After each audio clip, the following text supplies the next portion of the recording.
ਚੜ੍ਹਦਾ ਸੂਰਜ, ਚੜ੍ਹਦਾ ਸੂਰਜ, ਚੜ੍ਹਦਾ ਸੂਰਜ। ਨਮਸਕਾਰ।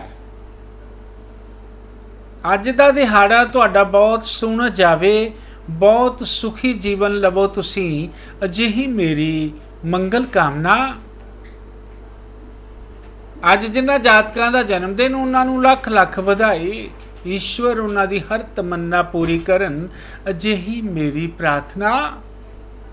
ਪ੍ਰਾਰਥਨਾ ਯੁਕਤ ਹੋ ਫਰਿਆਦ ਕਰਦਾ, ਗ੍ਰਹਿਾਂ ਦੀ ਚਾਲ ਵੱਲ ਤੱਕਦੇ ਰਹੋ। ਗ੍ਰਹਿ ਆਪਾਂ ਨੂੰ ਨਿਰੰਤਰ ਪ੍ਰਭਾਵਿਤ ਕਰਦੇ ਆ ਰਹੇ। ਇਹਨਾਂ ਦਾ ਪ੍ਰਭਾਵ ਬਹੁਤ ਅਨੂਠਾ ਹੈ, ਇਹਨਾਂ ਦੀ ਸ਼ਾਨ ਬਹੁਤ ਅਨੂਠੀ ਹੈ, ਇਹਨਾਂ ਦੀ ਤਾਕਤ ਬਹੁਤ ਅਨੂਠੀ ਹੈ। ਗ੍ਰਹਿਾਂ ਦੀ ਚਾਲ ਵੱਲ ਜਿਸ ਸੱਜਣ ਨੇ ਝਾਕਣਾ ਸ਼ੁਰੂ ਕਰ ਦਿੱਤਾ, ਉਹਨਾਂ ਨੂੰ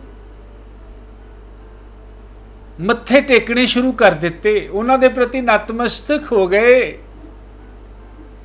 ਜ਼ਿੰਦਗੀ ਦੇ ਉਸ ਮੁਕਾਮ ਤੇ ਪਹੁੰਚ ਗਏ ਜਿਹੜਾ ਉਹਨਾਂ ਨੇ ਵਿਚਾਰਿਆ ਵੀ ਨਹੀਂ ਸੀ।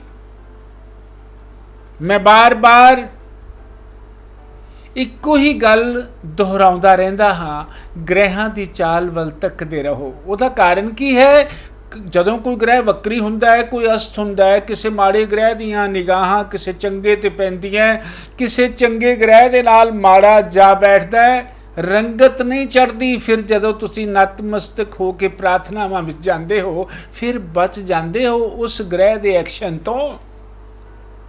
ਫਿਰ ਉਹ ਤੁਹਾਡੇ ਰਿਸ਼ਤਿਆਂ ਨੂੰ ਤੋੜ ਨਹੀਂ ਸਕਦਾ, ਤੁਹਾਨੂੰ ਬਿਮਾਰ ਨਹੀਂ ਕਰ ਸਕਦਾ, ਤੁਹਾਨੂੰ ਧਨੀ ਬਣਾ ਸਕਦਾ, ਧਨਹੀਨ ਨਹੀਂ ਕਰ ਸਕਦਾ। ਤੁਹਾਡੇ ਕੰਮ ਨੂੰ ਚਾਰ ਚੰਦ ਲਾ ਸਕਦਾ ਹੈ, ਕੰਮ ਨੂੰ ਬੰਦ ਨਹੀਂ ਕਰ ਸਕਦਾ। ਨਤਮਸਤਕ ਹੋ ਜਾਓ ਗ੍ਰਹਿਾਂ ਦੇ ਪ੍ਰਤੀ। ਮੈਂ ਤੁਹਾਡੇ ਨਾਲ ਅਸਮਾਨੀ ਤਾਰਿਆਂ ਦੀ ਗੱਲ ਕਰਦਾ ਆ ਰਿਹਾ ਸੀ। ਮੇਰੀ ਗੱਲ ਨੂੰ ਸਮਝਿਓ, ਸਵੀਕਾਰ ਕਰਿਓ। ਦੋ ਬਹੁਤ ਵੱਡੇ, ਭਾਰੀ ਤੇ ਤਾਕਤਵਰ ਗ੍ਰਹਿ, ਜਿਨ੍ਹਾਂ ਤੇ ਇਨਸਾਨ ਦੀ ਜ਼ਿੰਦਗੀ ਦਾ 80% ਹਿੱਸਾ ਚੱਲਦਾ ਹੈ, ਸ਼ਨੀ ਤੇ ਗੁਰੂ, ਦੋਨੋਂ ਗ੍ਰਹਿ ਵਕਰ ਸਥਿਤੀ ਦੇ ਵਿੱਚ ਪੂਰੀ ਚਾਲ ਤੇ ਪੂਰੀ ਰਫ਼ਤਾਰ ਦੇ ਨਾਲ ਚੱਲ ਰਹੇ ਹਨ। ਵਿਸ਼ੇਸ਼ ਤੌਰ ਤੇ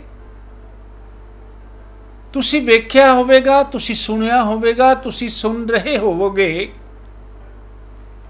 ਕਿ ਅਸਮਾਨ ਦੇ ਵਿੱਚ ਇਹਨਾਂ ਗ੍ਰਹਿਾਂ ਦੀ ਵਕਰ ਸਥਿਤੀ ਸੰਸਾਰਿਕ ਪੱਧਰ ਤੇ ਇੱਕ ਯੁੱਧ ਦਾ ਵਾਤਾਵਰਨ ਬਣਾ ਰਹੀ ਹੈ। ਸਮਾਂ ਲੰਬਾ ਹੈ, ਸਮਾਂ ਬਹੁਤ ਲੰਬਾ ਹੈ। ਬਹੁਤ ਵੱਡੇ ਵੱਡੇ ਦੇਸ਼ ਇਸ ਦੇ ਵਿੱਚ ਰਗੜਾ ਖਾ ਰਹੇ ਹਨ। ਉਹਨਾਂ ਦੀ ਸੋਚ ਭਿਆਨਕ ਬਣਦੀ ਜਾ ਰਹੀ ਹੈ। ਬਣਾਉਂਦਾ ਕੌਣ ਹੈ? ਇਹ ਵਕਰ ਸਥਿਤੀ ਦੇ ਗ੍ਰਹਿ। ਅਮਰੀਕਾ, ਚਾਈਨਾ, ਰਸ਼ੀਆ, ਯੂਕਰੇਨ, ਕਈ ਹੋਰ ਛੋਟੇ ਛੋਟੇ ਗ੍ਰਹਿ ਵੀ ਇਸ ਨਿਸ਼ਾਨਿਆਂ ਦੇ ਅੰਦਰ। ਗੱਲ ਇਸ ਦੇਸ਼ਾਂ ਦੀ ਨਹੀਂ ਹੈ, ਗੱਲ ਇਹਨਾਂ ਦੋਨਾਂ ਗ੍ਰਹਿਾਂ ਦੇ ਉਸ ਦੇਸ਼ਾਂ ਦੇ ਪ੍ਰਤੀਨਿਧੀਆਂ ਦੇ ਚਲਨ ਤੇ, ਉਹਨਾਂ ਦੀ ਬੁੱਧੀ ਤੇ ਕਬਜ਼ਾ ਕਰਨ ਦੀ ਹੈ। ਤੇ ਫਿਰ ਉਸ ਨੂੰ ਸਕਾਰਾਤਮਕ ਕਿਵੇਂ ਕਰ ਰਹੇ, ਕਿਹੜੇ ਪਾਸੇ ਲਿਜਾ ਰਹੇ? ਪੋਜ਼ਿਟਿਵ એનર્ਜੀ ਨੂੰ ਨੈਗੇਟਿਵ ਵਰਤੋਂ ਵਿੱਚ ਲਿਆ ਰਹੇ, ਯੁੱਧ ਦਾ ਵਾਤਾਵਰਨ ਬਣਾ ਰਹੇ। ਨੁਕਸਾਨ ਹੀ ਨੁਕਸਾਨ, ਹਾਨੀ ਹੀ ਹਾਨੀ। ਹੁਣੇ ਥੋੜੇ ਦਿਨਾਂ ਬਾਅਦ ਹੀ ਤੁਹਾਡੇ ਸਾਹਮਣੇ ਕਈ ਕੁਝ ਆਉਣ ਵਾਲਾ ਹੈ। ਮੈਂ ਇਹ ਗੱਲ ਪ੍ਰਤੱਖ ਰੂਪ ਦੇ ਵਿੱਚ ਬਾਰ-ਬਾਰ ਬੋਲ ਰਿਹਾ ਹਾਂ ਕਿ ਗ੍ਰਹਿਾਂ ਦੀ ਚਾਲ ਵੱਲ ਤੱਕਦੇ ਰਹੋ। ਉਹਨਾਂ ਦੀ ਸੁੱਖ ਸ਼ਾਂਤੀ ਆਨੰਦ ਗ੍ਰਹਿਣ ਕਰਨ ਵਾਸਤੇ ਉਹਨਾਂ ਦੇ ਬੀਜ ਮੰਤਰਾਂ ਦਾ ਉਚਾਰਨ, ਉਹਨਾਂ ਦੀਆਂ ਅਵਸਥਾ ਦਾ ਦਾਨ ਸਮੂਹਿਕ ਤੌਰ ਤੇ, ਇਹ ਸਮੂਹਿਕ ਸੁਨੇਹਾ ਹੈ, ਸਾਰਾ ਸੰਸਾਰ ਕਰੇ। ਮੈਂ ਹਰ ਲਗਨ ਦੇ ਸੱਜਣ ਨੂੰ ਵੀ ਸੁਨੇਹਾ ਦੇ ਰਿਹਾ, ਇਹ ਜਿਹੜੇ ਅੰਗਾਰਿਆਂ ਦੇ ਛਿੱਟੇ ਆਪਣੇ ਤੇ ਪੈ ਰਹੇ ਹਨ। ਇਸੇ ਲਈ ਆਪਣੇ ਘਰਾਂ ਦੇ ਵਿੱਚ ਲੜਾਈ ਝਗੜੇ ਕਲੇਸ਼ ਤੂੰ ਮੈਂ ਦਾ ਵਾਤਾਵਰਨ ਜਿਹੜਾ ਮਹਾਯੁੱਧ ਦਾ ਇੱਕ ਅੰਸ਼ ਹੈ ਉਹ ਛਿੜ ਰਿਹਾ ਹੈ। ਆਪਾਂ ਇਸ ਨੂੰ ਸ਼ਾਂਤ ਰੱਖਣਾ ਹੈ। ਭੈਣ ਭਰਾ, ਦੋ ਪ੍ਰੇਮੀ, ਦੋ ਜੋੜੇ, ਮਾਤਾ ਪਿਤਾ, ਆਪਸ ਚ ਭੈਣਾਂ, ਇਹ ਕਰੂਰਤਾ ਦਾ ਯੁੱਧ ਇਨ੍ਹਾਂ ਗ੍ਰਹਿਾਂ ਦੀ ਵਕਰ ਸਥਿਤੀ ਦਾ ਨਤੀਜਾ ਹੈ। ਸ਼ਾਂਤ ਰੱਖੋ ਆਪਣੇ ਆਪ ਨੂੰ। ਮੈਂ ਪ੍ਰੇਰਨਾਤਮਕ ਹੋ ਕੇ ਈਸ਼ਵਰ ਵੱਲੋਂ ਕੁਝ ਸ਼ਬਦਾਂ ਦਾ ਬਹਾਵ ਤੁਹਾਡੇ ਵੱਲ ਛੱਡ ਰਿਹਾ, ਉਸ ਨੂੰ ਝੋਲੀ ਵਿੱਚ ਪਾ ਲਓ। ਪਾ ਲਓ ਝੋਲੀ ਵਿੱਚ। ਆਪਣੇ ਅਹਿਮ ਤੇ ਅਹੰਕਾਰ ਦੇ ਨਾਲ ਨਾ ਚੱਲੋ। ਇਹ ਅਹਿਮ ਤੇ ਅਹੰਕਾਰ ਆਪਾਂ ਨੂੰ ਫੂਕ ਕੇ ਰੱਖ ਸਕਦਾ ਹੈ। ਤੁਸੀਂ ਬਹੁਤ ਵੱਡੀਆਂ ਵੱਡੀਆਂ ਸਿਫਾਰਿਸ਼ਾਂ ਨਾਲ ਸੋਚ ਰਹੇ ਹੋ, ਨਹੀਂ, ਬਸ ਡਾਊਨ ਟੂ ਦੀ ਅਰਥ।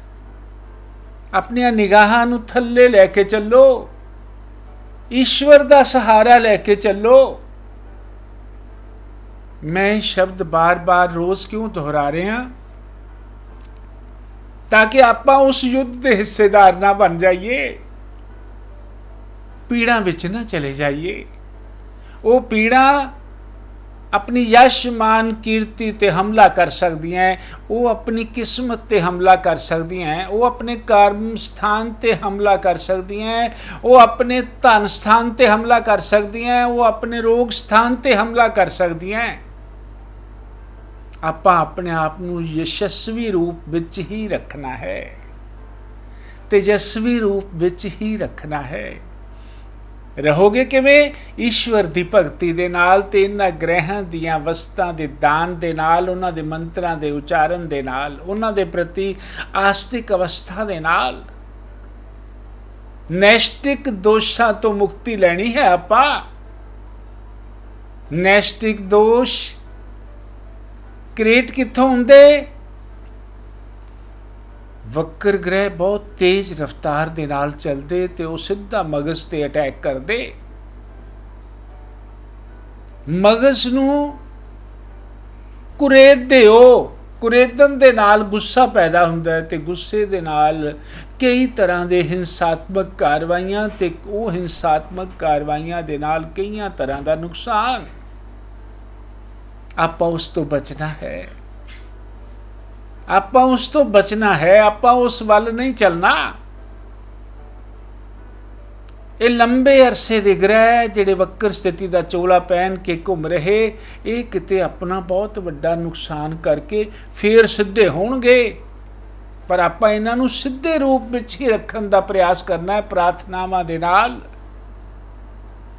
ਆਪਣੀਆਂ ਇਹ ਪ੍ਰਾਰਥਨਾਵਾਂ ਆਪਣੇ ਜੀਵਨ ਦਾ ਇੱਕ ਸਾਰ ਬਣ ਕੇ ਰਹਿਣ। ਗ੍ਰਹਿਾਂ ਦੀ ਚਾਲ ਵੱਲ ਤੱਕਦੇ ਰਹੋ। ਸ਼ਨੀਦੇਵ ਦੀ ਪੂਜਾ, ਗੁਰੂ ਗ੍ਰਹਿ ਦੀ ਪੂਜਾ ਇਸ ਪੀਰੀਅਡ ਦੌਰਾਨ ਅਹਿਮ ਜ਼ਰੂਰੀ ਹੈ। ਤੁਸੀਂ ਸ਼ਨੀਦੇਵ ਦੀ ਪੂਜਾ ਕਿਵੇਂ ਕਰ ਸਕਦੇ ਹੋ? ਬਸ ਸ਼ਨੀਦੇਵ ਦੀ ਮੂਰਤੀ ਦੇ ਸੱਜੇ ਖੱਬੇ ਖੜੇ ਹੋ ਕੇ ਦਸ਼ਰਥ ਕ੍ਰਿਤ ਸ਼ਨੀ ਸਤੋਤਰ ਦਾ ਪਾਠ ਕਰੋ। ਵੀਰਵਾਰ ਦੇ ਵਰਤ ਰੱਖੋ ਗੁਰੂ ਨੂੰ ਰਾਜੀ ਰੱਖਣ ਵਾਸਤੇ। ਉਹਨਾਂ ਦੀ ਕਥਾ ਦੀਆਂ ਪੁਸਤਕਾਂ ਜਿੰਨੀ ਹਿੰਮਤ ਰੱਖਦੇ ਹੋ ਉਨੀਆਂ ਦਾਨ ਕਰੋ। ਇਸ ਪੀਰੀਅਡ ਦੌਰਾਨ ਤੁਹਾਨੂੰ ਗੁਰੂ ਵਕਰ ਸਥਿਤੀ ਦੇ ਵਿੱਚ ਨਫ਼ਰਤ ਦਾ ਬੀਜ ਨਹੀਂ ਬੋ ਲੈਣ ਦੇਣਗੇ। ਉਹ ਤਾਂ ਪਿਆਰ ਨਾਲ ਰੱਖਣਗੇ, ਤੁਹਾਨੂੰ ਬੁਝਾਰਤ ਵਿੱਚ ਜਾਣ ਹੀ ਨਹੀਂ ਦੇਣਗੇ, ਤੁਹਾਡੀ ਸਹਾਇਤਾ ਕਰਨਗੇ, ਤੁਹਾਨੂੰ ਬੁੱਕਲ ਵਿੱਚ ਰੱਖਣਗੇ, ਤੁਹਾਡੇ ਰਿਸ਼ਤਿਆਂ ਨੂੰ ਟੁੱਟਣ ਨਹੀਂ ਦੇਣਗੇ, ਤੁਹਾਨੂੰ ਹਮੇਸ਼ਾ ਆਪਣੇ ਵੱਲ ਦਾ ਹੋ ਕੇ ਰੱਖਣਗੇ। ਮੈਂ ਬਾਰ-ਬਾਰ ਇਹਨਾਂ ਗ੍ਰਹਿਾਂ ਦੀ ਚਾਲ ਦਾ ਬਿਉਰਾ ਦੇ ਰਿਹਾ ਹਾਂ। ਮੈਂ ਸਿਰਫ ਇਸ ਲਈ ਦੇ ਰਿਹਾ ਤੇ ਇਹ ਸੰਸਾਰਿਕ ਪੱਧਰ ਵਾਲੀ ਗੱਲ ਨਹੀਂ ਹੈ। ਇਹ ਤਾਂ ਸੰਸਾਰਿਕ ਪੱਧਰ ਤੋਂ ਨਿੱਜੀ ਪੱਧਰ ਤੇ ਉਹਨਾਂ ਦੀ ਚਾਲ ਦੀ ਗੱਲ ਹੈ। ਨਿੱਜੀ ਪੱਧਰ ਤੇ ਤੁਹਾਡੇ ਜੀਵਨ ਦੇ ਵਿੱਚ ਇੱਕ ਖਲਲ ਪੈਦਾ ਕਰ ਦੇਣ। ਤੁਸੀਂ ਅਹਿੰਸਾਤਮਕ ਕਾਰਵਾਈਆਂ ਤੇ ਉਤਰ ਆਵੋ। ਆਪਾਂ ਉਸ ਵੱਲ ਨਹੀਂ ਜਾਣਾ। ਆਪਣੇ ਆਪ ਨੂੰ ਸ਼ਾਂਤ ਰੱਖਣ ਦਾ ਪ੍ਰयास ਕਰਨਾ ਹੈ। ਮੈਂ ਹਰ ਲਗਨ ਦੇ ਸੱਜਣ ਨੂੰ ਸੁਨੇਹਾ ਦੇ ਰਿਹਾ, ਹਰ ਲਗਨ ਦੇ ਸੱਜਣ ਨੂੰ, ਤਾਂ ਕਿ ਆਪਾਂ ਸੁਖੀ ਰਹਿ ਸਕੀਏ।